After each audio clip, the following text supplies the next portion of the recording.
Bom dia para todos. Gostaria de agradecer a Abrapalma por a invitação a convite. Infelizmente, eu não falo português, então eu vou apresentar em espanhol, mas os slides estão em português. As perguntas ao final, ok. Nuestro tema es la recuperación o el aprovechamiento de los residuos sólidos y líquidos generados en la industria de la palma de aceite. Primero vamos a revisar un poco algunos números, algunas cifras, como Colombia, cómo llegó la palma a Colombia. La palma llegó a Colombia primero de una manera para ornamental en el año 32. Posteriormente, la United Fruit Company la llevó para temas industriales para el año 45. Nuestro país hoy tiene unas producciones un poco más bajas que las que estamos viendo acá, debido a problemas fitosanitarios, y tenemos actualmente unas 500,000 hectáreas sembradas en palma, siendo nosotros, Colombia, el cuarto país actualmente de producción. Traemos también Guatemala como otro ejemplo, donde la palma de aceite ingresó por efectos netamente de la crisis del algodón, entró en la parte central del país, en Escuintla. Guatemala tiene una producción de unas 863,000 toneladas al año, y un área sembrada más o menos de 180, hoy 220,000 hectáreas. Por último, Brasil. Brasil, inicialmente la palma llegó y tiene reportes muchísimo más antiguos, llegó desde el siglo XVI, pero ya para nivel industrial en los años 70 entró aquí en la zona del Pará. Brasil tiene unas cifras de 540,000 toneladas, ahora veíamos 600,000, es un rango amplio, y unas hectáreas 180,000, 185,000, hoy 220,000 hectáreas, teniendo un amplio potencial de área para cultivar. Esto para tener un poco de referencia del mercado y el potencial en América Latina.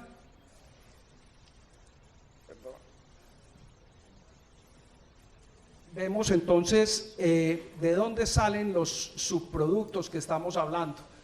En la industria de palma llegan los frutos frescos y requerimos de agua. Es bien importante tener estos dos. Entra al proceso, del fruto se desfruta, hay una evaporación y sale nuestro primer insumo, que sería el raquis vacío o el cacho vacío, que corresponde entre un 18 a un 25%, dependiendo las edades y variedades que se manejen. Luego viene del fruto, se extrae el licor de prensa, y de ese licor de prensa sale el aceite. Hay también unas pérdidas por evaporación, tenemos algo de harinas, y salen los lodos también, dependiendo de los sistemas de proceso, se separan y podemos tener un rango de 3 a 4%. Por el otro lado, la fibra de mesocarpio, donde la fibra hay algunos excedentes, cada vez más excedentes, porque los equipos nuevos son muchísimo más eficientes, requieren de menos material, de menos biomasa para generar más energía, perdón. Tenemos una evaporación, y lo demás se utiliza para combustible, que de ese combustible orgánico salen las cenizas. Estas cenizas tienen un papel bien importante y lo vamos a ver más adelante.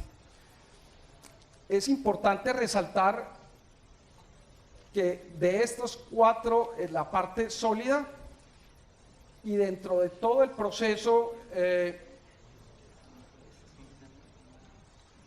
obtenemos el efluente. Para nosotros el efluente es la parte, mayor cantidad, volumen de todo el proceso. Normalmente se estima que en una planta extractora entre un 60 a un 110% de la fruta que se recibe se genera el volumen de efluente. La distribución, otro tema para tener muy en cuenta en el manejo de estos residuos es la frecuencia con la que se producen a lo largo del año. Vemos entonces cómo en diferentes países las variantes tan grandes que existen mes a mes en los ingresos de fruta al proceso. Todo depende no solamente de la ubicación geográfica, sino también las variedades, las edades, y hoy en día esto ha tenido pues unos cambios bastante fuertes por los cambios climáticos. Vemos cómo se resalta en verde los niveles más bajos de producción, pero en los amarillos los niveles más altos. Vemos países como Guatemala y México, donde los picos de producción son mucho más marcados. Esto hace que darle solución a esos materiales sea un poco más complejo, porque hay más volumen en unas épocas del año que en otras. Países como Colombia, Ecuador, que estamos más en la línea tropical, tenemos una estabilidad y una menor cantidad de marcada en estos picos. En conclusión, nosotros nos enfrentamos a una problemática en el negocio del aceite de una fracción sólida, lo llamamos los sólidos no vendibles, son aquellos que no tienen en este momento ningún valor comercial y que por ellos tenemos que darle un manejo en la industria. Hay muchas industrias que tienen áreas compartidas, o las empresas tienen áreas de cultivo, pero también hay empresas que solamente se dedican a la industrialización del aceite y que simplemente compran fruta. Esas empresas son las llamadas a tener un mayor grado de problemática en el manejo del residuo, porque no tienen dónde disponerlo de forma natural. En los sólidos está el raquis vacío, el cacho vacío, la borra y las cinzas, las cenizas. Esto es lo que principalmente marca en los sólidos, y en el líquido el efluente. ¿Qué es importante y de resaltar?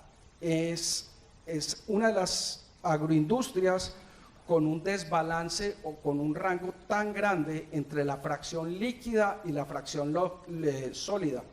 Si nos vamos a la industria de la caña de azúcar, los volúmenes son de 2 a 1. En café es 1,5 a 1 la relación de líquidos a sólidos. En cambio, en palma la relación puede ir de 2,8 hasta 5, dependiendo la cantidad de sólidos no vendibles y el volumen de efluente. Tenemos plantas extractoras con generación de 0,4, 0,5 metros cúbicos por tonelada de fruta, pero también tenemos plantas con 1,1, 110% de efluente con relación a la fruta producida. Esas son las plantas con mayor dificultad porque generan más.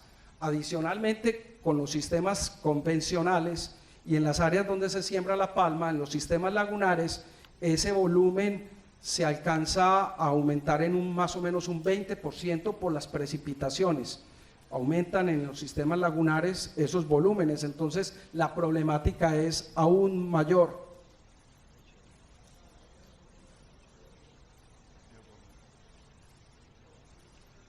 Vamos a revisar un poco qué contienen, cómo están compuestos cada uno de estos subproductos mal llamados residuos. Tenemos el cacho vacío, el raquis, donde son condiciones nutricionales bastante interesantes. De todas maneras, es el material de mayor cantidad en la mezcla, pero es el más pobre nutricionalmente. Tenemos los lodos de tridecanter y las cenizas. Las cenizas tienen un aporte bastante interesante en en calcio, magnesio, potasio. Y normalmente, lo vamos a ver ahora, qué es lo que se hace con ellas. El efluente, este es nuestro dolor de cabeza. El efluente es la fracción con mayor carga nutricional y que a lo largo del tiempo no se ha utilizado de alguna manera, pero básicamente por dos razones. Una, su concentración y los volúmenes proporcionales. Recuerden que estamos hablando de 4 o 5 veces más que los sólidos. Entonces es el efluente el elemento o el componente que más aporte nutricional nos trae y es el que tiene mayores riesgos en su manejo ambiental, porque los sólidos pues uno los puede acumular en determinado sitio con unos riesgos de incendios, de algún tipo de percolación de líquidos y que vaya a cuerpos de agua, pero el almacenamiento o la aplicación de estos efluentes se vuelve más complicado en el tiempo.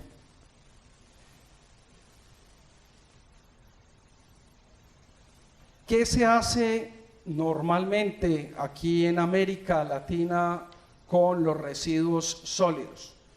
Entonces vamos a mirarlos uno a uno. Arrancamos con el raquis. El raquis normalmente se lleva a campo de dos maneras, entero o prensado. Cuando se lleva entero, se lleva a campo, se aplica, pues hay diferentes dosis, pero normalmente en las recomendaciones de Cenipalma hablan de dosis de 30 a 50 toneladas por hectárea para tener un buen uso. ¿Qué dificultades tiene? Pues tiene un alto costo de transporte, también un alto costo en la distribución. Al ser los racimos vacíos enteros, la aplicación mecánica es bastante difícil y su distribución se complica. Cuando hablamos del raquis prensado, pues las toneladas disminuyen obviamente. Tiene un beneficio adicional y es la recuperación de aceite. Cuando se prensa tenemos recuperaciones entre el 0.6 al 1.2, incluso dependiendo del sistema de esterilización, el raquis se puede impregnar más de aceite y estos números pueden ser mayores. Entonces este es un punto donde mejora la extracción en la industria cuando yo prenso el raquis. Al prensarlo también facilito la descomposición o la degradación en campo. Cuando los cachos vacíos llegan a campo pueden tardar de 6 a 8 meses enteros. Eso es un proceso bastante lento, mientras que cuando se prensan el material se degrada de una manera muchísimo más rápida porque ya se han perdido esas estructuras de silicio que están en las capas exteriores del material. Igual que el raquis entero tiene un alto costo de transporte porque al prensarse el material baja peso, pierde más o menos un 15 a un 20% de su peso, pero aumenta más o menos un 10 a un 15% el volumen. Cuando se prensa el raquis ocurre un efecto que llamamos nosotros efecto crispeta, el material se infla y el transporte a campo también se dificulta, aunque menos, su distribución. Luego, la fibra de mesocarpio. La fibra de mesocarpio no se considera un material no vendible porque hoy en día tiene un valor energético bastante alto y en la mayoría de países se comercializa. En algunas empresas en Honduras se prensa y se vende en pacas como transportando heno y tiene un valor comercial. Varía mucho y los excedentes normalmente se generan cuando están en pico de producción porque la planta no para, entonces no se requiere tanta biomasa para los inicios, de manera que ahí es cuando sobra un poco de fibra de mesocarpio. Las cenizas. Las cenizas tradicionalmente han sido utilizadas en gran parte, en Colombia se utilizaban para arreglar las vías, tapar baches, arreglar los parqueos de los vehículos. Luego vieron las condiciones nutricionales, empezaron a aplicar algo en campo, pero es muy costoso porque primero es un volumen muy bajo, entonces normalmente se aplican en los lotes más cercanos a la industria, pero no se le hace ningún aprovechamiento diferente. Estamos hablando de las cenizas ligeras, las pequeñas, porque también en la limpieza de las parrillas sale un material más grueso, un clinker, que ese sí requiere de un proceso adicional si lo queremos utilizar. Sin embargo, ambos, tanto el clinker como la ceniza, tienen unos aportes nutricionales muy interesantes. Por último, la borra, los lodos salen con una humedad muy alta, es un material que ha sido o se ha utilizado para alimentación animal, alimentación de rumiantes, utilizando algunos productos para ayudarles al sobrepaso en el sistema digestivo. Tiene unas dificultades porque atrae mucho mosca y el manejo que normalmente se da en las plantas se puede salir para ganadería, pero solamente en las épocas de verano. En la época de invierno a los ganaderos no les llama la atención, entonces es un problema estacional. También se aplica muy cerca a las plantas extractoras, lo que normalmente se hace precisamente por eso, por el alto costo de su transporte, la dificultad de la aplicación. Entonces, básicamente es la situación de lo que se maneja en los sólidos. Todas van al campo y ahí tienen. Cuando vamos a la parte líquida, el tema es un poco más complejo. Obrigado.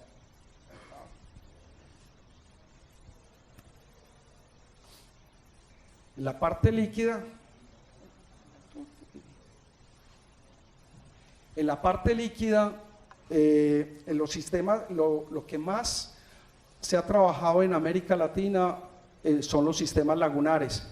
La evolución de los sistemas lagunares ha llevado un camino. Inicialmente se hacían simplemente unos hoyos en la tierra y ahí se almacenaba el producto, el líquido.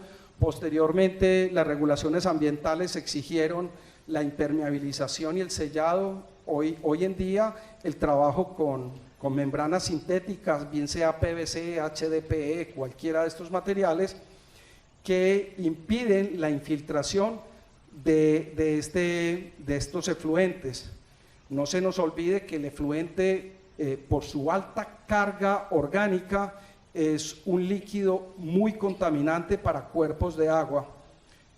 Fácilmente un derrame de un efluente a un cuerpo de agua inmediatamente mata peces, acaba con la vida muy rápido, de manera que es el punto más crítico en los excedentes no vendibles de la industria del aceite, que ustedes todos conocen a la perfección.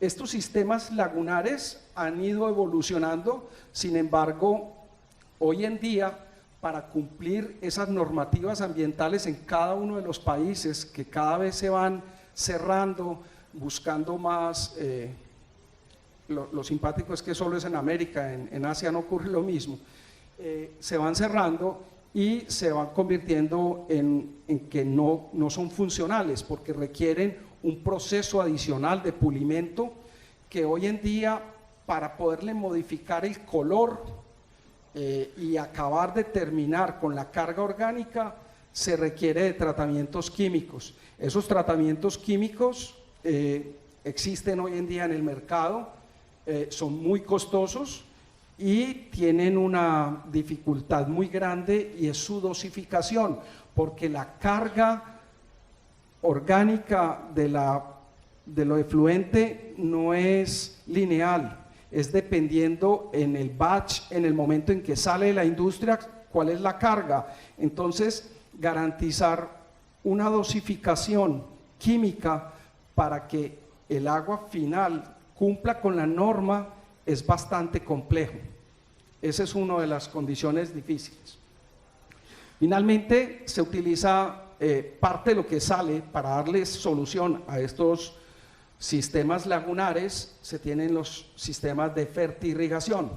Estos sistemas de fertirrigación, primero, tienen un alto costo de inversión inicial, y segundo, los modelos son difícilmente transportables o moverlos en los terrenos.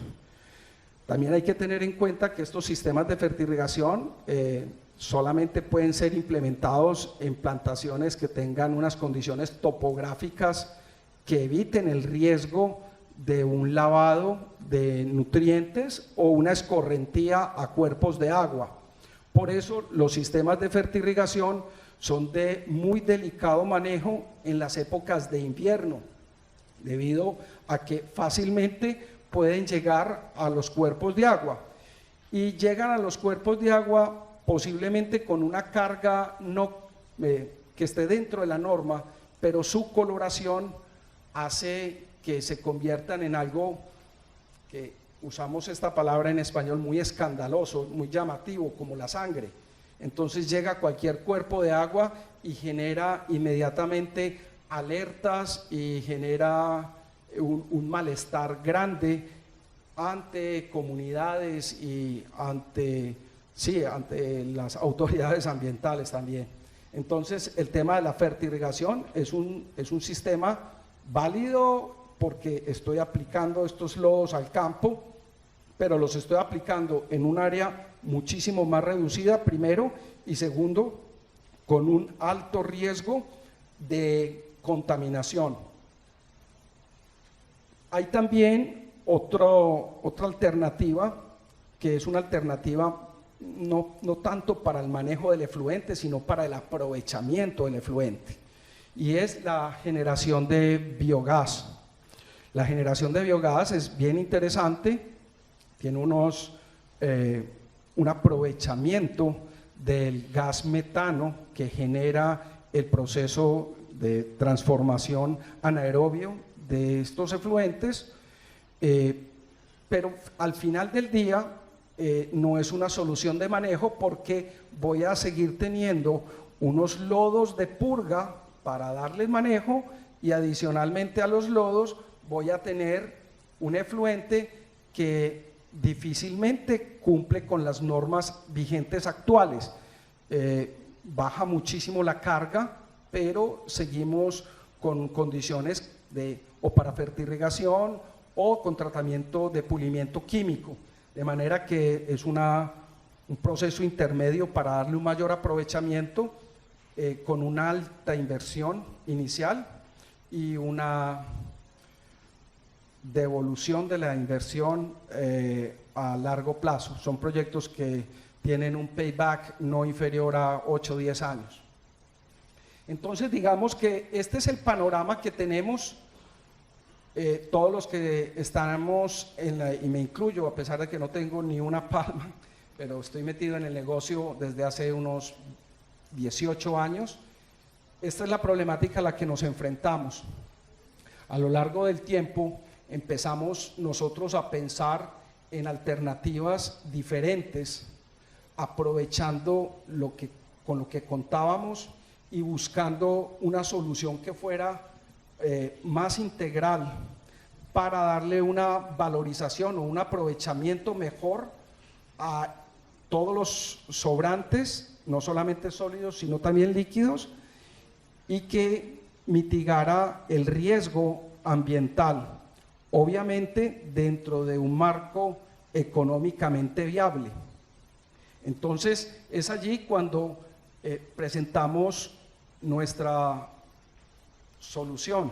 Esta solución es un modelo muy sencillo, muy sencillo, que simplemente requiere de un trabajo continuo y hacer las cosas bien hechas día a día. Aprender a hacer la receta del pan y trabajar con la misma receta los siguientes 30 años y no hay problema. Vamos a ver entonces, arrancamos con lo que se genera en la industria. Tenemos los sólidos, que ya los habíamos visto, donde tenemos uno de los requerimientos, que lo vamos a ver más adelante, es que el cacho vacío, el raqui, sea prensado. Y tenemos un efluente. El efluente, como lo pueden ver, es un efluente con una carga orgánica muy alta, de 60.000 a 100.000. Para los que no están en el área agrícola, tengan una idea, las aguas domésticas residuales de nuestras ciudades entran a las plantas de tratamiento con una DQO entre 600 y 800, y aquí tenemos 60.000 a 100.000. La carga orgánica es altísima. Otro aspecto importante a tener en cuenta es el pH. El pH es un pH moderadamente ácido, como sale de fábrica, de 4.3 a 4.5, que también requiere de un tiempo, y lo tienen ustedes en los sistemas lagunares, para poderlo elevar a un nivel neutro o básico, para que el proceso de transformación sea muchísimo más eficiente. Entonces lo que nosotros hacemos es tomar el 100% de lo que sobra en la fábrica, que no se vende sólido, y el 100% líquido. Lo llevamos a un sitio que nosotros llamamos un sitio de bioevaporación. No es una planta de compostaje, es un sitio de bioevaporación. ¿Por qué bioevaporación?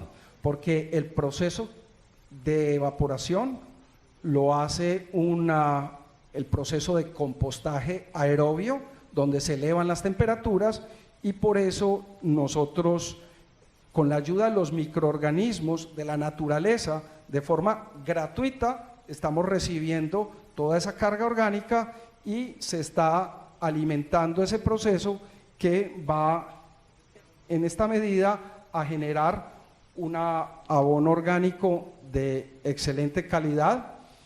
Cuando hablamos de un abono orgánico de excelente calidad, pues obviamente hay que hacer una salvedad, y es que pudiera ser mejor, pero nosotros tenemos una premisa, y es, puede ser mejor, pero nosotros vamos a utilizar el 100% de lo que a nosotros nos molesta, tenemos inconveniente, que son todos los sólidos.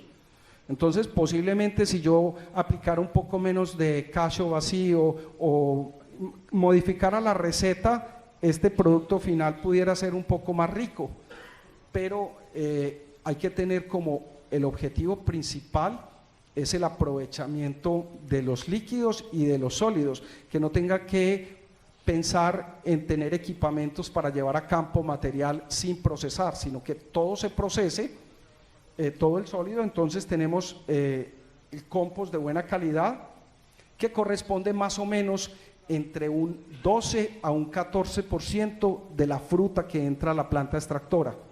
Si yo proceso 100.000 toneladas de fruta al año, voy a tener 14.000 toneladas de compost de buena calidad en el año. Obviamente con el flujo de entrada y salida de la fruta, lo vamos a ver más adelante.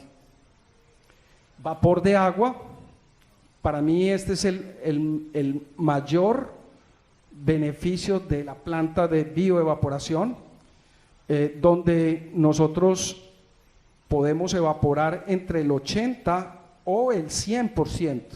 Esto va a depender del volumen, de la relación que exista entre los sólidos y los líquidos.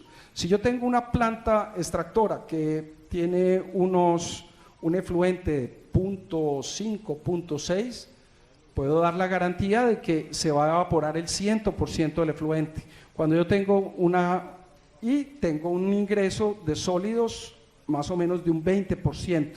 Cuando mis ingresos son de un 15% de sólidos y un 0.8, 0.9 de efluente, pues no voy a lograr evaporar todo, tengo la posibilidad de evaporar un 80%. En este caso voy a tener un excedente de efluente pero con unas características muy diferentes. La primera es que ese efluente ya va a tener una carga orgánica más o menos un 60%, un 70% menor a la inicial. Segundo, va a tener un pH neutro. pH sale inmediatamente neutro después de que pasa a través del material sólido. Entonces ya, y la cantidad pues puede ir entre 1% a máximo un 20%, porque yo estoy evaporando el 80%, entonces mi cantidad de efluente va a ser menor, con una carga menor. Si yo tengo ya un sistema lagunar instalado, pues ese sistema lagunar se va a volver 10 veces más eficiente. ¿Por qué? Primero, porque le voy a aumentar 5 veces la retención hidráulica. Si antes el efluente tardaba 30 días, ahora se va a demorar 150 días, porque yo evaporé el 80%. Y lo otro, el sistema va a ser muchísimo más eficiente porque la carga a trabajar es muchísimo menor y arranca con un pH neutro. Entonces, digamos que el sistema se convierte a un sistema mucho más sencillo. Obviamente mueren muchos microorganismos que están allí, pero se quedan los que van a trabajar. En el planeta, los únicos que quedan vivos, que no trabajan, somos nosotros los hombres. De resto, la naturaleza es perfecta y se regula. Animal que no produce o no hace nada dentro de su cadena, sale del sistema. Lo mismo los microorganismos, de manera que el sistema lagunar se acondiciona y trabaja perfectamente, quedando menor cantidad de para fertirrigación, y ese sistema de fertirrigación pues va a ser muchísimo más eficiente porque voy a tener menor volumen con menores sólidos, entonces evito más el taponamiento, ya tengo el área instalada. Entonces esto es para las áreas que ya están instaladas. Para industrias nuevas el concepto varía completamente. Nosotros hoy en día hemos desarrollado, hemos participado en proyectos donde no se hacen lagunas y hemos tenido resultados en el tiempo. Vamos a ver entonces cómo se hace esto. Esto se hace muy sencillo, esto se hace en un proceso que tiene 9 etapas: la adecuación, la homogenización, luego el almacenamiento temporal, el pesaje y transporte, la conformación, el riego, la aireación, el monitoreo y ya el producto a campo. Es de anotar que estas primeras 4 etapas se hacen en la industria. Una de las dificultades que encontramos en la implementación de los proyectos es que ¿quién es el responsable? ¿El área agrícola o el área industrial? Entonces el área industrial dice, no, muy fácil, es que esos son residuos. El área agrícola, no, eso es problema suyo, esos son sus residuos. Y la industria dice, no, pero es que usted me los trajo, esto es suyo, hay que disponer. Entonces esas dificultades llevan a que finalmente la solución es una solución integral, independientemente quién sea el dueño del área agrícola, quién sea el área industrial. Es un trabajo netamente complementario. Como les decía, estas primeras 4 se deben realizar dentro de la industria para que el proceso se haga de una forma, primero, armónica, segundo, que sea rentable en el tiempo, y algo bien importante, tener un punto donde mi responsabilidad llega hasta un punto y el otro asume el resto de la responsabilidad. Esto de aquí, del 5 al 9, ya es una responsabilidad del área de bioevaporación, que en muchas industrias, quien es líder de esto es la industria. Es lo más lógico porque debe trabajar de manera simultánea. Si la industria está trabajando 2 turnos, la planta de bioevaporación debe trabajar 2 turnos, si 3, 3, porque debe estar disponible para recibir el material y procesarlo durante todo el tiempo. Entonces vamos a ver uno a uno el tema de la adecuación. Lo primero que debemos hacer, lo que hablábamos ahora, es el prensado del raquis. Pensando el raquis tenemos una recuperación del aceite, pero además le bajamos humedad. El raquis, el cacho vacío, sale del proceso con una humedad del 65% y al prensarlo me queda con una humedad más o menos del 45%.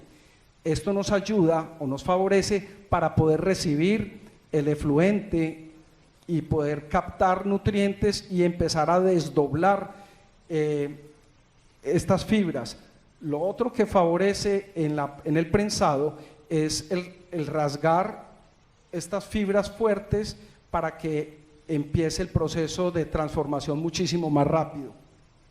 Otro trabajo que se debe hacer de acondicionamiento es el enfriamiento de las cenizas, porque estas cenizas, como vamos a ver más adelante, se van a mezclar con los otros materiales y si no están frías hay riesgo de incendios. Por último, el enfriamiento del efluente. El efluente en las fábricas, en las plantas, sale más o menos entre 75 y 85 grados Celsius y nosotros debemos bajarlo a una temperatura no mayor a 45 grados. La razón más importante es evitar accidentes, porque si estamos trabajando con tubos y no están adaptados para manejar esas temperaturas, van a haber rompimientos y van a haber fugas de efluente en sitios donde ninguno de nosotros queremos que lleguen.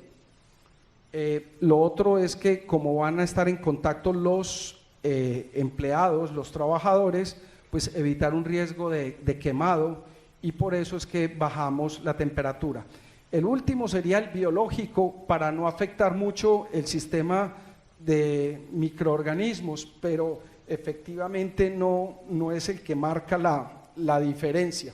Básicamente es tema de accidentes con personas y con derramamientos. Luego la homogenización, un proceso muy importante.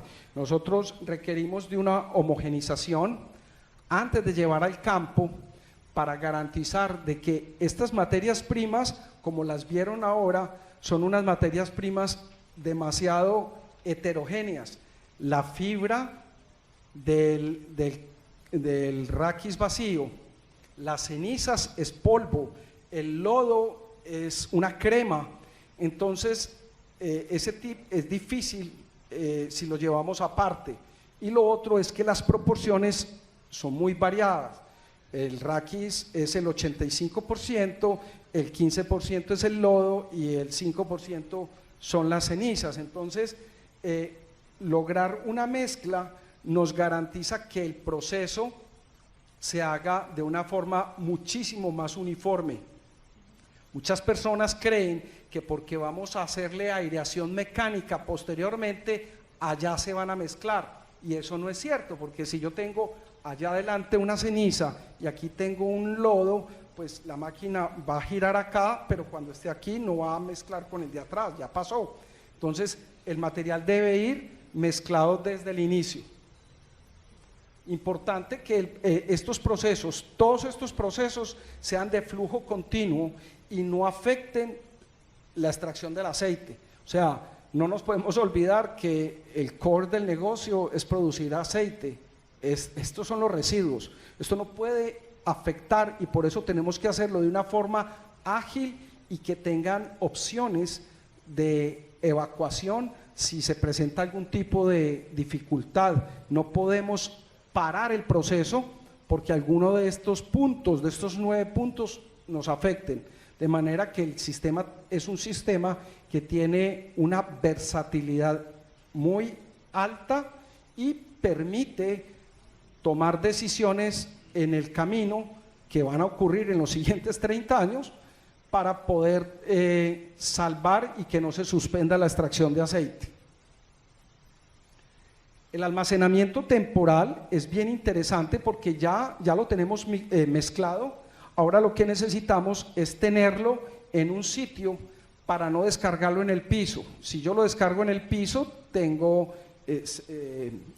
riesgos de, pues se ensucia, hay que limpiar y fuera de tiene otro costo levantarlo. Entonces volverlo a mover. Lo que proponemos es un tipo de bodega, de tolva, de almacenamiento que permita el suficiente tiempo para que el vehículo que va a llevar al área de proceso vaya y regrese con un tiempo suficiente. Entonces es muy importante hacer el cálculo y básicamente las tolvas pueden ser de cualquier material. Se recomienda que tengan techo para evitar que se mojen en la época de lluvias, que tengan la capacidad de almacenamiento y lo único que hay que tener en cuenta es el ángulo de inclinación que no puede ser menor a 37 grados, porque si lo hacemos de menos de 37 grados el material se va a atascar y no va a rodar. No tiene nada complicado. Aquí pueden observar cómo sale de la industria, ya viene todo el material, ahí ya viene mezclado. Importantísimo el pesaje, se debe pesar todo el material que sale, básicamente para el balance de masas de la industria, pero también para conocer y poder llevar una trazabilidad de cuál es mi eficiencia en el proceso. Oh my God, 5 minutos, perdón, acelerador. Vamos entonces aquí rápidamente. La conformación se hace con equipos de volteo lateral porque aquí en la parte inferior hay un filtro que no podemos pasar las máquinas para que nos dañen. Vamos a verlo más adelante. El tema bien importante, aquí es donde se hace la magia, digámoslo así, y es un sistema de riego que permita aplicar el 100% del efluente de una manera uniforme y que me garantice que no hay derrames, primero. Segundo, que esté dejando, mire, esto que estoy dejando aquí son miles de dólares en nutrición. Aquí está clarito. Aireación, este es el proceso para hacer el proceso de transformación oxidativa con oxígeno, lo hacemos de manera mecánica con máquinas aireadoras. Vemos aquí estas partes, esta área aquí, este intercambio es donde ocurre el ingreso de oxígeno que con la ayuda de los nutrientes los microorganismos trabajan, generan, y aquí están viendo ustedes la evaporación. Monitoramiento, muy importante, es el monitoramiento más importante para este proceso es la medición del oxígeno disponible que hay dentro de la pila. En la medida en que yo garantice oxígeno por encima del 5%, estoy diciendo que mi proceso es aeróbico y al ser aeróbico no estoy enviando ningún tipo de gas efecto estufa, efecto invernadero al ambiente y puedo certificar mi proceso y puedo vender bonos de carbono. Este otro también es el monitoreo de temperaturas, es importante para conocer. Y por último, el monitoreo de madurez en campo para poder ver si el producto ya cumple con las condiciones y no me va a ir a secuestrar nutrientes a campo y que ya sale de una forma madura. Es una prueba de chequeo rápido de 4 horas. Producto final va a campo y el objetivo es poderlo distribuir de una forma uniforme, de manera que las plantas puedan absorber y tener todos los beneficios. Vamos entonces, los dos beneficios rápidos del proceso: vapor de agua, generación, y un compost de altísima calidad. Estos son mis dos productos. Teniendo estos dos productos finales, puedo ponerle todo el costo al compost. Este me sale gratis y estos costos de producción del compost van a asumir todo el proyecto. ¿Qué requisitos? Entonces necesito infraestructura rápidamente, Necesitamos definitivamente techos para evitar que la lluvia entre y me impida mi proceso de bioevaporación. Si yo quiero evaporar, no puedo contar con el agua lluvia, por eso requiero de techos. También necesito unos suelos firmes que me permitan transitar con maquinaria, porque se me va a concentrar en un área muy pequeña, todo lo que salía en la industria va a pasar por ahí. Sistemas de impermeabilización para que no haya riesgos de percolación de efluente y vaya a contaminar aguas. Entonces, muy importante la adecuación de los suelos. En equipamientos, desde la planta, los molinos, las prensas, los transportadores, tenemos también el equipo de descarga lateral, es bien importante para que no pase sobre los filtros, el sistema de irrigación y el equipo de aireación. Esta es una torre de enfriamiento, la máquina de aireación, el sistema de riego, el sistema con el que se acomoda y se carga el producto final. Ustedes ven que no entra al riego.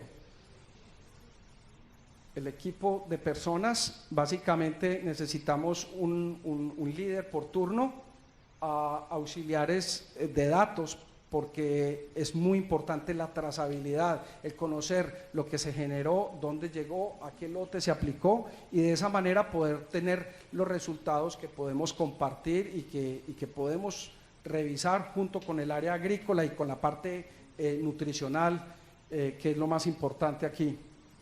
Operadores de máquina y los operadores de riego. Beneficios, rápidamente, los beneficios económicos. La reducción del transporte, porque al hacer el proceso de compostaje se baja de 60% de humedad a 30% de humedad y aumenta la densidad. La densidad inicial de los residuos es de 0.4 y baja más o menos a 0.65. Entonces yo me ahorro un 40% del transporte a campo. Segundo, puedo reducir la fertirrigación de entre un 80 a un 100%, dependiendo de mi caso. Y puedo hacer la sustitución química de NPK de 12 a 16 toneladas por hectárea para sustituir el 100%. Yo soy agrónomo, pero respeto mucho a las personas encargadas de la nutrición en cada una de las plantas, porque cada empresa maneja la nutrición con un efecto diferente.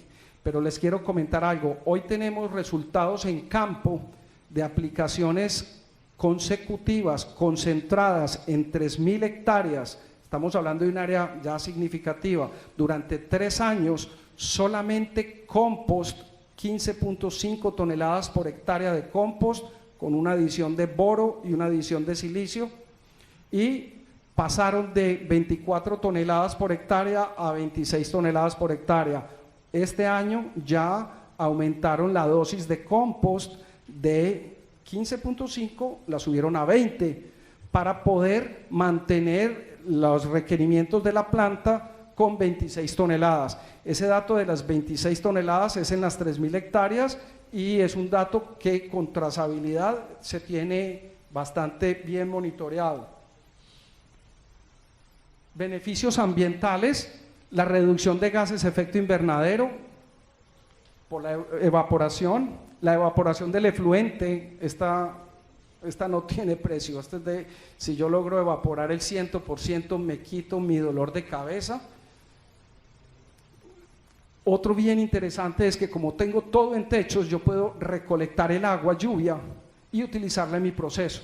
En condiciones normales de trópico, donde está la palma, podemos garantizar el uso desde el 50 hasta el 100% del agua que requiere para proceso, la puede recoger de los techos. Ese es otro efecto ambiental bastante interesante. Efectos sociales, pues la reducción del impacto a las comunidades, porque por el tema de olores, producción, mosca y demás, por la aplicación de estos productos crudos a campo, y una generación de empleos sostenibles, es decir, estamos generando de 12 a 25 empleos que pueden perdurar en el tiempo. no importa si el aceite está a 500 a 300 dólares, porque son sostenibles. El respaldo lo tienen en el retorno económico que tienen con la trabajo. Esta es una muestra y quiero agradecerles. Muchas gracias.